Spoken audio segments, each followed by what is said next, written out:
Well, the Republicans have won control of the Congress for the next 2 years and likely for the next 2 cycles, if not more. So now the question is, what kind of president will we elect in 2016? A passionate advocate for conservatism or just another wet noodle Republican? The main difference between the two is that the passionate advocates just love to talk about freedom and opportunity and all that is great about America. And they do it with the evangelical fervor of a Billy Graham and the excitement of a newlywed. They never miss a chance to spread the gospel of liberty because they believe that freedom is popular with the American people. They seek to expand freedom by shrinking the federal government. The wet noodles, on the other hand, don't like to talk about conservative values because they think that Americans don't want freedom, but rather the security of the welfare state.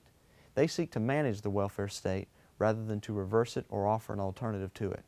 And sadly, these wet noodles have won the Republican nomination for president every year since 1988. They have put forward candidates who have failed to excite the American people or the conservative movement. If we don't take action, and soon, these wet noodles will once again win the nomination in 2016 and socialism will be further entrenched in America. If we are to restore the Republic, we as conservatives need to spend the next few months building the best nominating system possible to ensure that a passionate conservative advocate wins the 2016 Republican nomination. Why do we need reforms, you might ask? Well, in 2012 and 2008, passionate conservatives won 60 to 80% of the vote in the early primaries. The wet noodle Republicans still won the nomination, however, in spite of only winning 25 to 35% of the vote. Why? Because many states still use a system called winner-take-all.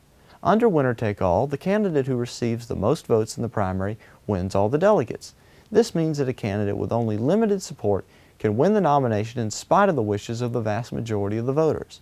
In 2008 and 2012, the conservative vote split between several candidates, while the establishment united behind one candidate and was able to win because the winner-take-all system discriminates in favor of the establishment. In 2008, for example, John McCain won 23% of the vote in the early states but 43% of the delegates. In 2012, Mitt Romney, 36% of the vote, but was awarded 54% of the delegates. Rick Santorum, in contrast, won 27% of the vote, but just 9% of the delegates. This is political gerrymandering at its worst, and the way to fix it is the Fair Primaries Amendment. The Fair Primaries Amendment is a simple one-page change to the rules of the Georgia Republican Party that moves Georgia from a winner-take-all state to a proportional representation state. Why is this important to conservative victory in 2016? It is important because under proportional representation, the candidate who wins 40% of the vote wins 40% of the delegates, 25% of the vote, 25% of the delegates, and so on. This will mean that no matter which conservatives eventually run, one of them will win because the vast majority of the primary voters and delegates will be awarded to conservatives. The establishment is very excited about the possibility of Ted Cruz, Rand Paul, Ben Carson, and Scott Walker all running for president at the same time because they know that with so many candidates running, they can divide and conquer the base and run their anointed candidate and win with just 25 to 35% support. If we are to repeal Obamacare, repeal the evasive practices of the IRS and NSA, in effect, repeal the Obama presidency, we must have a passionate conservative warrior in the White House and not just a wet noodle. The decision to adopt the Fair Primaries Amendment in Georgia will rest on the delegates to the 2015 Republican State Convention meeting in Athens next May. Here is what you can do to advance the conservative message. Like this video, share it with 10 like-minded friends, subscribe to this channel, and like the Fair Primaries page on Facebook. Third, and most important, participate in your local Republican mass meetings and conventions next February and March.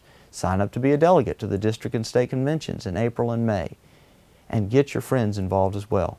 In our next video, I'll be talking a little bit more about how you can participate in the primary system for the conventions. For now, thanks for watching, thanks for caring, and God bless you all.